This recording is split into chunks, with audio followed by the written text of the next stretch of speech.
Bom dia para todos. Nós vamos dar início ao nosso evento, que chama São Francisco de Assis, Devoção e Arte. É uma comemoração pelo dia de São Francisco, 4 de outubro, que foi ontem. E esse evento vai acontecer hoje o dia inteiro, com palestrantes de vários lugares do Brasil, São Paulo, Bahia, Rio de Janeiro, Minas Gerais, e também temos a honra de receber também um português, que é o nosso querido primeiro palestrante. Tá? Então, eu agradeço muito a todos que estão aqui presentes hoje, nesse nosso evento, e gostaria de passar a palavra para a nossa moderadora, a Ana Cláudia Vasconcelos. A palavra é sua, Ana. Oi, gente, obrigada, Regina.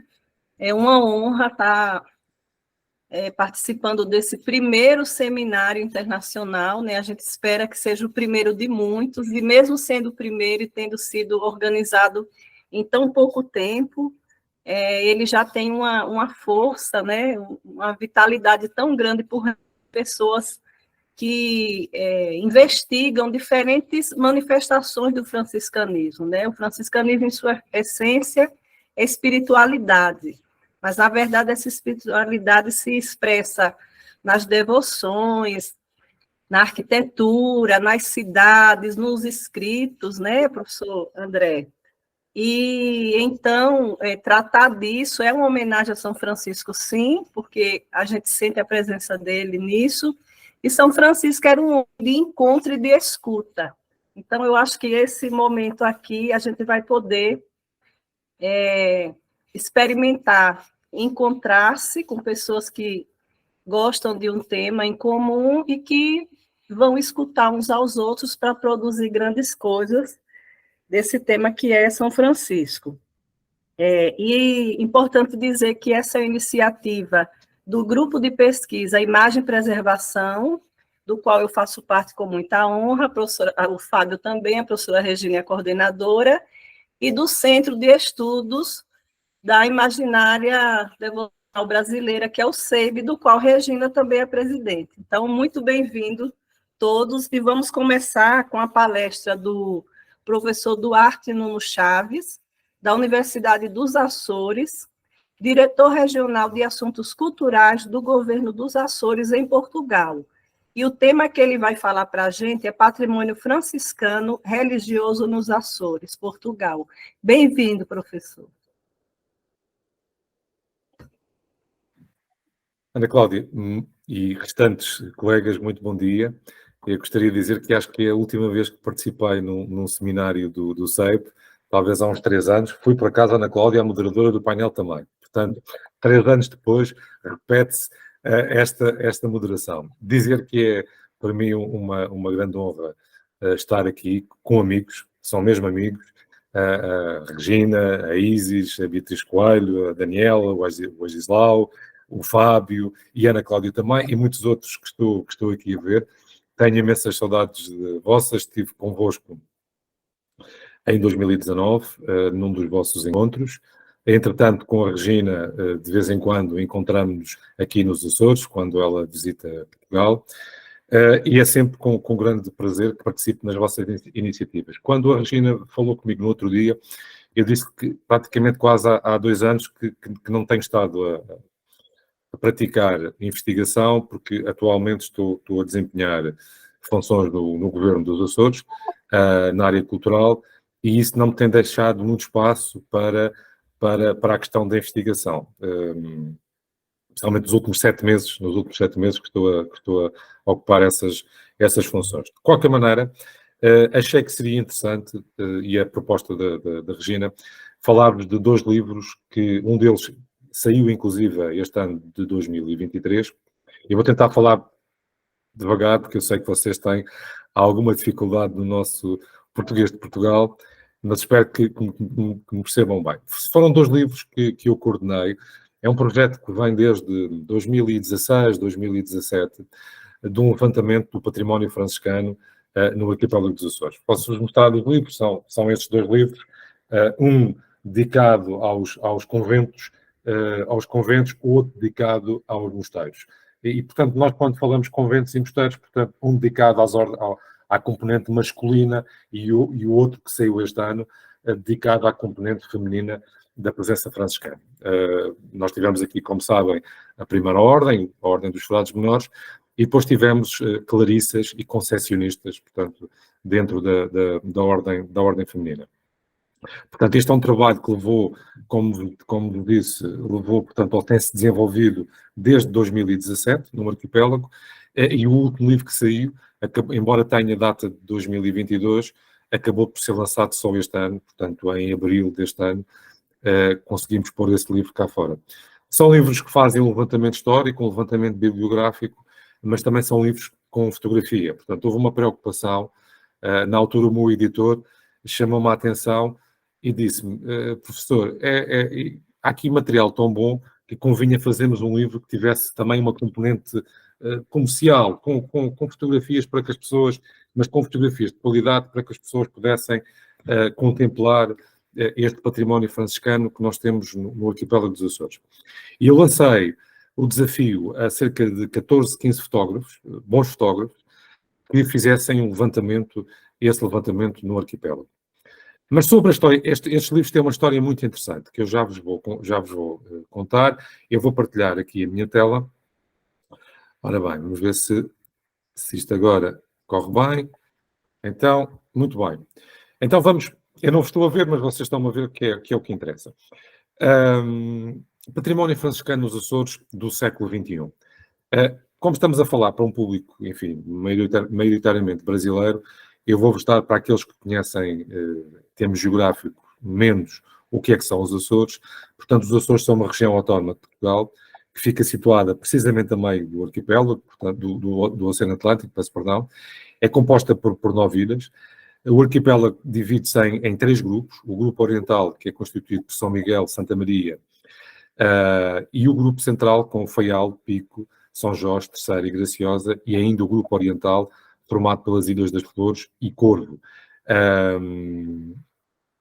Este último grupo é um grupo que fica já muito mais próximo do continente americano que propriamente do continente europeu. Portanto, o arquipélago dos Açores, ele divide-se, sendo que na sua parte mais oriental, portanto, mais ligada à Europa, temos a Ilha de Santa Maria, e depois, na parte mais ocidental, temos as Ilhas do Corvo e das Flores, que já ficam na placa americana, já ficam mais próximo dos Estados Unidos. Portanto, é um arquipélago que, em termos geográficos, atinge uma área dentro do Oceano Atlântico substancial. Podemos dizer que já desde 1351, já os mapas genoveses davam indicação da existência destas ilhas, e que a atual geografia aponta o navegador Diogo de Silves como o descobridor destas ilhas, sendo que foi Gonçalo Velho Cabral que tomou posse das mesmas em nome do rei no ano de 1431. As Ilhas das Flores e do Corvo, aquelas que eu vos disse que ficam mais próximas dos Estados Unidos, acabaram por ser povoadas já a partir de 1450. Temos aqui já, portanto, a cartografia europeia do século XIV, que já dava a indicação destas ilhas, portanto, não só as ilhas do arquipélago dos Açores, mas também as ilhas do arquipélago da Madeira, que é outro arquipélago português, o arquipélago das Canárias, que é atualmente um arquipélago espanhol, e também Cabo Verde, que é um país, portanto, esta ilha do espaço, que nós chamamos o espaço biogeográfico da Macronésia, que engloba estes arquipélagos. Ora bem, eu antes de falar um pouco da questão franciscana, gostaria só que tivessem esta ideia que o arquipélago dos Açores, pela sua centralidade no Oceano Atlântico, teve, portanto, desde sempre, foi sempre muito apetecível. Primeiro para os portugueses e para os espanhóis, na sua empreitada de expansão ibérica durante a Idade Moderna, e depois, mais tarde, também ao longo do século XIX, aliás, até ao século XIX, o arquipélago dos Açores tem um papel central nas navegações, nas navegações atlânticas, portanto, que eram feitas do continente europeu do Velho para o Novo Mundo. E eram um caso de escala muito importantes que as naus tinham que parar para se reabastecer e muitas vezes, ao longo dos vários estaleiros que existiam nestas ilhas, eram feitas reparações. As ilhas, obviamente, foram objeto de ataque de piratas e corsários ao longo deste período, mas com a União Ibérica e com uma presença mais constante dos espanhóis, estas ilhas foram altamente fortificadas, as 9 ilhas, e as várias esquadras espanholas que navegavam ao longo do Atlântico protegeram um pouco este espaço. E, portanto, as ilhas foram, obviamente, ao longo de vários séculos, muito importantes nessa navegação atlântica. Em termos de navegação marítima, elas acabam por perder importância a partir do século XIX, quando se deixa de ter embarcações à vela e passamos a ter embarcações a vapor. E essas embarcações a vapor já conseguem fazer, digamos que a travessia da Europa para o continente americano sem precisar de se reabastecer a meio do Atlântico. E, portanto, a partir do século XIX, os Açores, ao nível da navegação marítima, começam a perder alguma importância. Mas é interessante que a partir do século XIX, ou a partir do início do século XX, passam a ganhar importância ao nível da navegação aérea. Num primeiro momento, nas primeiras travessias aéreas que são feitas do continente europeu para o continente americano, e depois, quando se iniciam as travessias regulares de passageiros entre o continente americano e a Europa, as ilhas dos Açores são extremamente importantes. Num primeiro momento, a ilha do Faial, com os hidroaviões americanos da Pan America, que fazem as ligações dos Estados Unidos com a Europa e que precisavam de parar na Baía da Horta para reabastecer. E depois também, ao longo do princípio do século XX, com a ligação dos cabos submarinos, os cabos submarinos que davam apoio à radiotelegrafia, e que tiveram precisamente, também aqui na ilha do Faial, um ponto estratégico a meio do Atlântico, onde era feito, onde os radiotelegrafistas faziam a filtragem das mensagens. Aliás, ainda hoje existe o edifício onde as várias companhias, as principais companhias dos Estados Unidos, de Inglaterra e da Alemanha, funcionavam e tinham os seus radiotelegrafistas que filtravam, portanto, as mensagens que eram feitas entre o continente europeu e o continente americano. Num espaço que se chama Trinity House, e Trinity House porque precisamente tinham companhias americanas, inglesas e alemãs. E elas mantiveram-se juntos neste edifício até à Segunda Guerra Mundial, e vocês imaginam com a Segunda Guerra Mundial, os radiotelegrafistas alemães foram, portanto, retirados, apesar de Portugal ser neutro, mas penso que a grande maioria acabou por ter que ir durante o período da Segunda Guerra para a Ilha Terceira. Esta importância estratégica ao nível da navegação aérea mantém-se ao longo do século XX. Com a Segunda Guerra Mundial são instaladas bases nestas ilhas, nomeadamente os Estados Unidos da América instalam uma primeira base na Ilha de Santa Maria e os ingleses instalam uma base na Ilha Terceira, que depois mais tarde é ocupada pelos americanos. E, portanto, ao longo da segunda metade do século XX, as Ilhas dos Açores foram muito importantes, primeiro na Segunda Guerra Mundial, no controle dos submarinos alemães que navegavam pelo Atlântico, era aqui destas ilhas que os bombardeiros ingleses e americanos tinham as suas bases e faziam o ataque a esses submarinos alemães. Depois, durante a Guerra Fria, a Ilha Terceira tem um papel muito importante, com uma base que ainda hoje se mantém, uma base portuguesa e americana, que fazia, portanto, que controlava os submarinos soviéticos que tentavam atravessar o Atlântico. Esta importância estratégica vai, obviamente, perder-se com a queda do muro de Berlim, e há aqui um período dos anos 80 até praticamente à atualidade em que os Açores perdem essa importância estratégica. Embora hoje em dia, com a instalação de instalações de rastreio de satélites e da navegação aérea na Ilha de Santa Maria, essa importância que os Açores têm, transatlântica, voltam novamente à ordem do dia. E vocês agora podem me perguntar, muito bem, e então qual a importância que os Açores têm e tem a ver com os franciscanos? É que os franciscanos foram os primeiros quase a descobrir essa importância, muito antes dos americanos, dos ingleses e dos alemães, no século XIX e no século XX. Já no século XV e século XVI e XVII, os franciscanos perceberam-se que seria extremamente importante estabelecer bases, e quando digo bases, obviamente estou a falar em conventos e mosteiros, nestas 9 ilhas. Porque estas 9 ilhas serviriam de ponte de passagem dos frades, não só dos frades que faziam, portanto, a evangelização ao longo de toda a costa africana e depois no Oriente, mas também dos frades que iriam se deslocar para o Novo Mundo. E, portanto, o arquipélago dos Açores tem provavelmente uma das maiores redes de implantação de conventos que os portugueses tiveram durante o período da expansão durante a Idade Moderna. Tem talvez o maior número de conventos por quilómetro quadrado que os portugueses conseguiram fundar. Estamos a falar em 18 conventos masculinos e 15 femininos. Estou a falar, portanto, de espaços, enfim, considerável. Se formos para os recolhimentos, provavelmente estamos a falar, aí já estaremos a falar em cerca de 40 casas religiosas. Para quem conhece a realidade dos Açores, que é um microespaço, por exemplo, comparado com a imensidão que é o Brasil, perto de 40 casas religiosas fundadas, foi uma empreitada realmente muito considerável, e isto aconteceu porque os franciscanos aperceberam-se que era extremamente importante estabelecer eu vou pôr entre parênteses, estas bases, assim como os militares no século XX, os militares americanos e ingleses e franceses também, porque houve também uma base francesa, aperceberam-se dessa importância.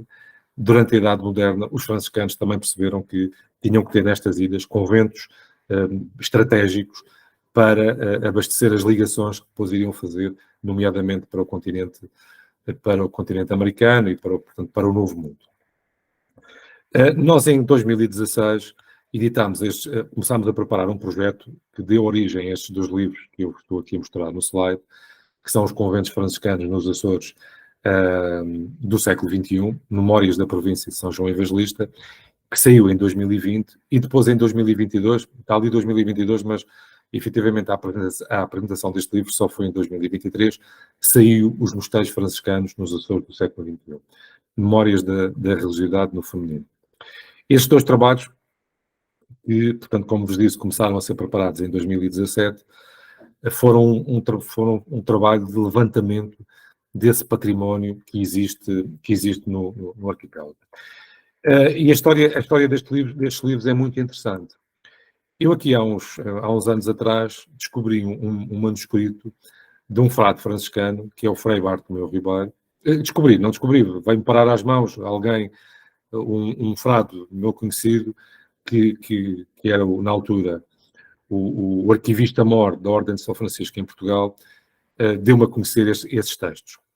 Bartolomeu Ribeiro foi um frade que viveu, deve ter nascido provavelmente nos finais do século XIX e deverá ter falecido na década de 1970, e desenvolveu a sua atividade de evangelização, especialmente nas décadas de 1930 e 1940 e talvez 50. Ele, além de frade franciscano, era também um historiador e registou pelos sítios onde passava, ia registando tudo aquilo que via. Ele passa no arquipélago dos Açores, precisamente em 1946 e 1947. Vem fazer uma visitação às Ilhas Açorianas, juntamente com outro frade, que era o Frei Mário Branco, e estes 2 frades, durante 1 ano e pouco, percorrem as 9 ilhas do arquipélago dos Açores. O Frei Bartolomeu Ribeiro fez um acordo com o jornal, com o diário aqui dos Açores, que era precisamente o Diário dos Açores, e todas as semanas escrevia um artigo que saía nesse diário. Escreveu durante 1 ano vários artigos, precisamente sobre aquilo que ele ia vendo ao percorrer as ilhas, e esses artigos, portanto, foram escritos em 1946 e 47 e caíram no esquecimento, portanto, acabaram por cair no esquecimento, e em 2017, 70 anos depois, esses artigos vêm parar às minhas mãos. E eu achei que seria extremamente interessante, porque o Bartolomeu Ribeiro, ele descreve o estado em que os conventos franciscanos estavam, os conventos franciscanos do arquipélago dos Açores, ele descreve o estado em que estes conventos estavam. E então, o que é que eu fiz foi, 70 anos depois, tentar perceber qual foi a evolução que estes conventos tiveram em 70 anos. Porque o Bartolomeu Ribeiro, em 1947, ele faz uma ponte desde o princípio do povoamento, a evolução destes conventos, até 1947. E eu achei que seria interessante, nestes livros, fazer, digamos, que uma ponte de 1947 até à atualidade, até o século XXI.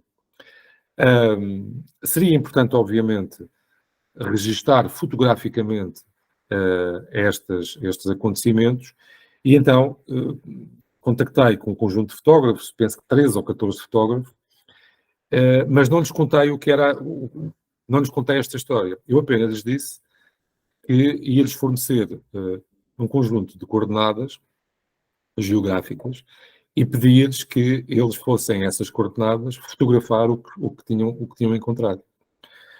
Só no lançamento do primeiro livro, em 2020, do livro que vocês estão a ver no slide à esquerda, no dia do lançamento, é que os fotógrafos se perceberam que qual era a história, que estavam a fotografar, portanto, os conventos franciscanos em 2017, 2018 e 2020, e que aquilo era um estudo de comparação com aquilo que o frade franciscano tinha escrito em 1947.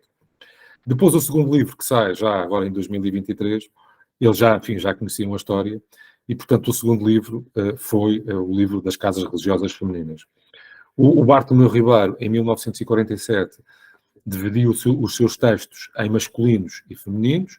Ele designou as casas religiosas masculinas por conventos e designou as casas femininas por mosteiros. E por isso é que nós dividimos estes dois livros em conventos franciscanos e mosteiros franciscanos. Portanto, estes dois livros acabam por ser interessantes porque eles, no fundo, fazem uma ponte, praticamente, do que é que foi a fundação destes espaços no século XV, XVI, XVII e XVIII, depois a sua, digamos, em alguns casos, degradação ao longo do século XIX e do século XX, e depois o aproveitamento que tem estado a ser feito ao longo do século XXI. Gostaria de dizer que a presença da Ordem Franciscana no arquipélago dos Açores é muito grande. Portanto, os açorianos são um povo muito religioso, e essa religiosidade que nós podemos ver no século XXI tem muita influência e é muito, muito motivada pela essa presença franciscana que existiu ao longo dos séculos, até o século XIX, e dizer-vos, esta é uma das fotografias do livro, que é muito interessante perceber, mas essa presença foi se esbatendo ao longo do século XX, e praticamente ao nível masculino já não há presença física da Ordem de São Francisco, portanto da Ordem dos Frades Menores, apenas ainda se mantém o mosteiro de Nossa Senhora das Mercês nas Calhetas, na Ribeira Grande, na Ilha de São Miguel, e é o único mosteiro que ainda tem freiras clarissas de clausura e que ainda se mantém, portanto, em atividade. Todo o resto da presença franciscana, ela acabou por se esbater, e apenas o que nós temos hoje no século XXI são os conventos, como este mosteiro que estamos a ver aqui, o Mosteiro da Conceição de Valcabazes, na Caloura. Dizer-vos, para aqueles que conhecem o arquipélago dos Açores, as ilhas açorianas são muito bonitas, têm paisagens lindíssimas, e esta fotografia é um exemplo disso. E estes conventos, muitos deles posicionados, alguns junto ao mar, como é o caso deste, e que foi originário de vários ataques de corsários e piratas durante a Idade Moderna, acabaram até na edição destes livros por tornar os livros muito apetecíveis, porque temos realmente fotografias muito interessantes. Eu gostava de vos dizer que a presença franciscana, ela realmente foi muito notória, porque, para que vocês tenham uma ideia, em 1641, com a independência, com o fim da União Ibérica, os conventos franciscanos nos Açores tornam-se independentes da província portuguesa. Ou seja, os franciscanos, quando chegam ao século XVII, têm uma importância tão grande e estão tão implantados nestas ilhas que acabam por se tornar administrativamente independentes das próprias províncias de Portugal continental. Isto acontece muito pela influência de 2 frades, 12 irmãos, eram irmãos franciscanos e irmãos também de sangue, 2 frades da Ilha das Flores, Frei Mateus da Conceição e Frei Diogo das Chagas. O Frei Diogo das Chagas, se vocês pesquisarem na internet, foi também um cronista franciscano e tem trabalho que, entretanto, ao longo do século XX, veio a ser publicado e é uma fonte muito importante para o estudo da história do franciscanismo nas Ilhas dos Açores. E, portanto, a partir de meados do século XVII, os franciscanos nos Açores tornam-se efetivamente independentes. Isto para terem uma ideia da importância que eles tiveram e mantiveram-se independentes até ao liberalismo, até à sua expulsão, em 1832 e 34, e, portanto, efetivamente, nestas ilhas, a presença franciscana é uma presença muito, muito notória. Mostro-vos aqui o Convento da Esperança, que tem a imagem do Senhor Santo Cristo dos Milagres, é um Ecce Homo, uma imagem do Ecce Homo, que é provavelmente uma das imagens mais adoradas pelos açorianos, é motivo de celebrações, as celebrações em honra do Senhor Santo Cristo dos Milagres, que acontecem todos os anos e que trazem aos Açores um conjunto de uma população da diáspora, ou seja, os Açores, ao longo dos séculos, tiveram, portanto, muitos dos efetivos populacionais acabaram por ter que emigrar e, nesta altura do ano,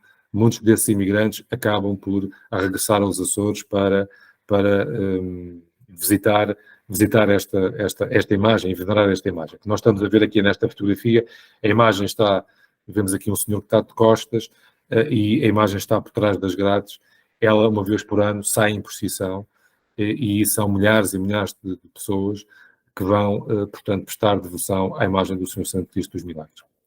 Neste levantamento que nós fizemos ao longo do arquipélago, obviamente encontramos, portanto, estamos a falar em quase 40 casas religiosas. Algumas delas, depois do período do liberalismo, foram acabando por entrar em degradação, como é o caso aqui do Mosteiro de Nossa Senhora da Conceição, de franciscanas concessionistas, em Angra do Heroísmo, e devo chamar a atenção que esta fotografia de 2022, mas passado um ano, este espaço está em obras, e agora há bem pouco tempo, há 2 semanas, sensivelmente, parte deste convento, nomeadamente a igreja, sofreu uma obra de restauro, como vocês dizem no Brasil, de restauração, e já está aberta ao público. Portanto, tem havido uma preocupação por parte, nomeadamente, do Governo Regional dos Açores e de algumas entidades, de recuperar este património. Mas, efetivamente, é um património tão vasto que, por vezes, torna-se difícil. Esta imagem de 2017, que é do Mosteiro do Rosário, na Ilha de São Jorge, devo-vos dizer que a fotografia é de 2017, da altura que nós iniciámos o projeto, atualmente já não está assim.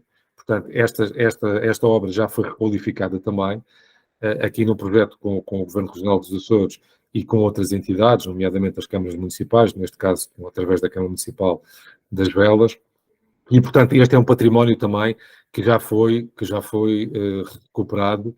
Eu não tenho aqui a fotografia dessa recuperação, mas mostro-vos a fotografia do livro, mas posso-vos afiançar que neste momento também já teve, portanto, essa recuperação. Dizer-vos também que algum desse património tem sido também recuperado, como, por exemplo, aqui o Convento de Nossa Senhora de Conceição, na Ilha de São Miguel, a Igreja do Carmo, que hoje em dia é um auditório. Vocês podem ver na retaguarda, portanto, a igreja, portanto, é um auditório que está até neste momento, ele é utilizado e está à guarda do próprio Governo Regional dos Açores e que muitas vezes até algumas reuniões do Governo são feitas neste espaço. Outros dos espaços tiveram, portanto, aproveitamentos de outra ordem, como por exemplo este aqui, ao nível da assistência social aos mais idosos, aos mais jovens. Portanto, tem havido um aproveitamento muito vasto destas infraestruturas. Dizer-vos também que a formação identitária dos Açores tem sido, portanto, a formação que nós temos hoje em dia é um povo extremamente religioso e podemos ver aqui nestas 3 fotografias, na fotografia central, as festas em honra do Divino Espírito Santo são, portanto, uma imagem de marca, se assim podemos dizer, dos açorianos, e as romarias que ainda hoje, particularmente na Ilha de São Miguel, acontecem. E também as procissões de penitência, as procissões de penitência franciscanas, que foram tão comuns no Brasil e que acabaram por cair no Brasil em esquecimento, praticamente, com as suas imagens de vestir. Podemos ver a imagem à esquerda, essas manifestações continuam, de certa forma, ainda aqui nos Açores, a ser praticadas, nomeadamente na Ilha de São Miguel e na Ilha Terceira, que ainda mantemos, portanto, estas manifestações. Eu coloco-vos aqui uma fotografia do livro, de um dos conventos. Este convento, penso que é do convento de Nossa Senhora do Rosário, na Vila Franca do Campo, na Ilha de São Miguel, que é precisamente a fotografia que abre um dos livros que nós editamos. Ora bem, falar-vos destas ordens religiosas, dizer-vos que elas, os franciscanos, efetivamente tiveram uma importância muito grande. Tivemos também aqui os agostinhos e os carmelitas e os jesuítas, mas vocês veem por este gráfico que, efetivamente, os franciscanos foram aqueles que tiveram o maior pendor. E, aliás, até é interessante perceber que em algumas cartas que eram enviadas para o reino e para o rei, apercebíamos que os franciscanos tentavam, de toda a forma efetiva, evitar que outras ordens religiosas se pudessem, nomeadamente outras ordens religiosas mendicantes, se pudessem estabelecer aqui nas Ilhas dos Açores. Algumas das cartas que são dirigidas ao rei dizem mesmo que as ilhas são muito pobres e que não vale a pena outras ordens religiosas se estabelecerem no arquipélago dos Açores. Portanto, nós podemos ver, tivemos aqui 4 conventos de agostinhos, 2 de carmelitas. Os jesuítas é uma realidade diferente, tivemos 3 colégios de jesuítas, mas vejam bem a diferença que nós aqui temos dos conventos franciscanos para as outras ordens religiosas. Eu mostro neste mapa aqui, portanto, a distribuição nas ilhas de São Miguel e de Santa Maria.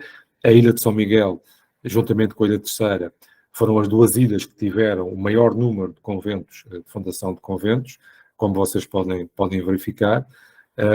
Para aqueles que não conhecem os Açores, estamos a falar de ilhas, portanto, ilhas pequenas. Hoje em dia o arquipélago dos Açores, nas suas 9 ilhas, não chega a ter 300 mil habitantes e portanto, nestas alturas da Idade Moderna, teria muito menos habitantes do que tem hoje em dia. Para termos realmente a ideia da importância que o arquipélago teve, um arquipélago com uma população, enfim, diminuta e pequeno, mas que teve efetivamente uma implantação franciscana muito grande. As ilhas do Grupo Central, portanto, podemos ver a Ilha Terceira, a Ilha Graciosa, a Ilha de São Jorge, a Ilha do Pico e a Ilha do Faial, portanto, todas elas com uma implantação franciscana bastante, quer casas masculinas, quer casas femininas. E depois, no grupo ocidental, apenas, é um grupo, enfim, um pouco mais distante, e já, como eu vos disse, mais próximo dos Estados Unidos, apenas com o convento de São Boaventura, em Santa Cruz das Flores, que foi fundado em 1642. Dizer-vos, eu vou voltar um bocadinho atrás, como vocês estão a ver, as fundações destes conventos, portanto, elas estão século XV, século XVI, século XVII, essencialmente. Julgo que o último, que é fundado no século XVIII, em São Miguel, portanto, a maioria baseia-se nestes séculos. Esta influência franciscana foi, efetivamente, muito importante também, porque estamos aqui a falar da primeira ordem, dos frades menores e das clarícias e das concessionistas, da segunda ordem, mas as ordens terceiras tiveram um papel muito importante. E tiveram um papel muito importante, e aliás, é esse papel, é essa importância que chega aos nossos dias. Eu mostro aqui a procissão dos terceiros da Ribeira Grande, que ainda se realiza todos os anos. Podemos ver ali na fotografia da esquerda os encapuçados, os irmãos da Ordem Terceira que saem em penitência, como acontecia nas procissões da Quarta-feira de Cinzas no Brasil, em vários locais do Brasil. Elas aqui ainda se mantêm, portanto, para terem ideia desta importância, desta evangelização franciscana. Esta fotografia é de 2019, mas no próximo ano, em 2024, esta procissão volta a sair novamente. Aliás, o Governo Regional dos Açores, nós temos um inventário nacional, um inventário português do património imaterial, e estamos a preparar uma candidatura de inscrição ao inventário português desta procissão que acontece na Ribeira Grande e que em Portugal, não estou aqui a falar só do arquipélago dos Açores, estou a falar em todo o território português, já é das últimas posições da Ordem Terceira que ainda podemos encontrar. Ainda temos também na Ilha da Madeira, temos também no continente português algumas posições da Ordem Terceira, mas já são muito poucas estas posições que saem, portanto, todos os anos. Vemos aqui mais duas fotografias da posição de 2019. Na fotografia da esquerda está o investigador normalmente não se mistura com estas coisas, mas na altura pediram-me que aparecesse nesta fotografia. E, aliás, foi muito interessante só contar-vos aqui uma pequena história. Esta comunidade da Ribeira Grande tem tido uma grande preocupação em retomar as suas tradições do século XVIII e do século XIX e tem vindo ter, neste caso com o investigador, que sou eu, muitas vezes perguntar-me e pedir-me ajuda para poder consultar algumas fontes históricas no sentido de perceberem como é que estas posições se desenrolavam ao longo do século XVI e do século XVII. Portanto, as ordens terceiras tiveram também uma presença muito importante no arquipélago dos Açores, também com várias fraternidades fundadas, como vocês estão a ver, particularmente aqui no grupo central. Portanto, como eu vos disse no início, isto estamos dividido por 3 grupos de ilhas, e o grupo central, no caso das ordens terceiras, foi aquele que teve, digamos que a maior afluência. Portanto, os Açores, no período da Idade Moderna, encontram-se envolvidos naquilo que é um conceito de mobilidade e fronteira, e, portanto, eu vou tentar agora, em 5 minutos, falar-vos um bocadinho da contextualização, da troca, principalmente ao nível da imaginária, da escultura, que estas imagens tiveram. Houve um investigador açoriano, que já faleceu, Oliveira Martins, que publicou em 1983 um estudo sobre a escultura que existe no arquipélago. E ele dividiu esse estudo e a influência de escultura em 3 períodos. O período luso-flamengo, que vai de 1430 a 1582, que é o período do povoamento das ilhas.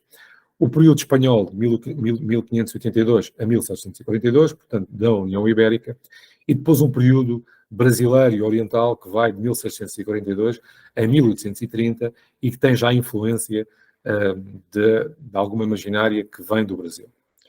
Em relação ao primeiro período, portanto, corresponde ao período do povoamento, nós vamos encontrar a escultura primitiva, com traços góticos em alguns exemplares, e encontrando-se esta imaginária trabalhada em calcário, alabastro e madeira. Eu vou-vos ler um pouco do texto que vos preparei. Portanto, numa primeira instância, as imagens devocionais que acompanharam as primeiras gentes que estabeleceram nas ilhas tiveram origem nas terras de proveniência, nomeadamente no Reino ou no Ducado da Borgonha. Com o estabelecimento das populações, vamos assistir a uma produção local onde se destaca o mestre da Ilha Terceira, Sebastião Rodrigues, natural da freguesia de Santa Bárbara, na Ilha Terceira, e que viveu na primeira metade de 500 e que é normalmente gravado na documentação coeva como Bastião Ruiz. Estes espécies escultóricos têm a maior parte de origem na Flandres e são, enfim, mais originários no grupo central e grupo ocidental, fruto de uma influência flamenga nestas ilhas.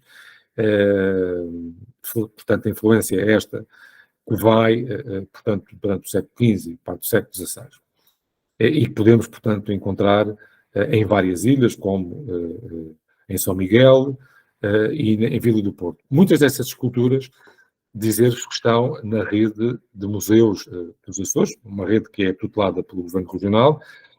O Governo Regional tem, neste momento, cerca de 10 espaços museológicos, 10 espaços polinucleares, que estão divididos, no fundo acabam por ser divididos em 22 espaços ao longo de todo o arquipélago. Portanto, nós podemos visitar cerca de 22 núcleos museológicos, praticamente, ao longo das 9 ilhas do arquipélago dos Açores. Dou-vos aqui mais uma amostra de escultura flamenga do século XVI e dizer-vos que se visitarem o arquipélago dos Açores tem um dos nossos museus, que é o Museu da Arte Sacra, que é um museu que está ligado à Diocese de Angra, que é um museu muito interessante, em que que se situa na Ilha do Faial, na cidade da Horta, e que podem visitar muitos destes espécimes escultóricos. Oliveira Martins, o historiador Oliveira Martins, para o segundo período da imaginária açoriana, que abarca a ocupação espanhola, vamos encontrar aqui uma escultura associada à denominada Escola dos Mestres da Sé. É um movimento que durante o século XVII reuniu em torno da Sé Catedral de Angra do Heroísmo, na Ilha Terceira, um conjunto de imaginários responsáveis pela produção de escultura em madeira de cedro, onde destaca também a escultura ainda com influência flamenga. Esta Pietà que nós estamos aqui a ver, podem, se visitarem o arquipélago dos Açores, podem visitá-la no Museu Vivo do Franciscanismo. É um museu que se situa na cidade da Ribeira Grande. Aliás, a Regina já teve a oportunidade de fazer uma conferência em 2017 ou 2018, se não estou em erro, neste museu, e em que podemos encontrar alguma escultura deste período, portanto, deste período da chamada movimento dos mestres da Sé. Outro exemplo é este busto relicário, que também está no Museu Vivo do Franciscanismo da Ribeira Grande, e que foi uma oferta do capitão do donatário a quando da construção do convento de Nossa Senhora de Guadalupe. E depois temos o período brasileiro e oriental, que vai de 1642 a 1830, e aqui mais uma imagem que podem visitar no Museu Vivo do Franciscanismo, que reporta um conjunto de peças que são inventariadas e que têm um forte domínio de escultura originário do Brasil e do Oriente, sobretudo devido ao tal processo de evangelização das ordens religiosas. Eu há pouco, quando vos falei desta importância, desta enorme quantidade de conventos franciscanos ao longo das ilhas, elas efetivamente serviam para dar apoio aos frades que faziam as suas travessias atlânticas, nomeadamente do Brasil, para a capital do reino e em sentido inverso, e é claro que muitas destas obras, muitas destas esculturas, acabaram por ficar também nestas ilhas.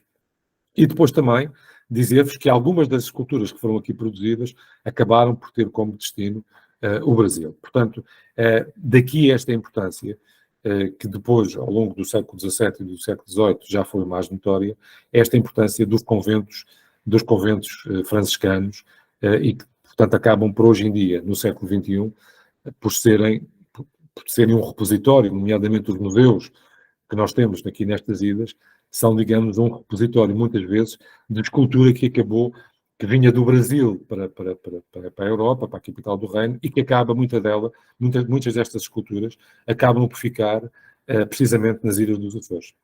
Temos aqui mais alguns exemplos. Os exemplos que eu estou agora aqui a dar são exemplos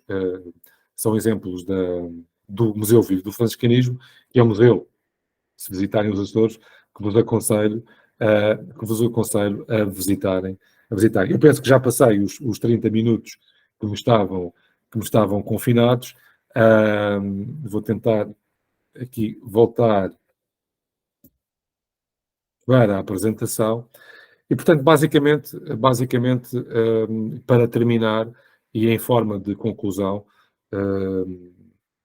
reportar aqui novamente a importância que o arquipélago dos Açores teve no período da Idade Moderna, porque foi um local excepcional de recolha de muito destas obras que acabavam por cruzar o Atlântico nas naus. E muito obrigado a todos por mais uma vez me terem escutado em mais uma iniciativa do SEI. Obrigado. Obrigada, professor. A gente que agradece, né? Que toda vez que eu falo com ele, eu digo, eu quero conhecer, porque é incrível, além da beleza natural, essa coisa das devoções se manterem. Exatamente. Isso é muito rico. Então, a presença franciscana está lá também, né? Nessa forma.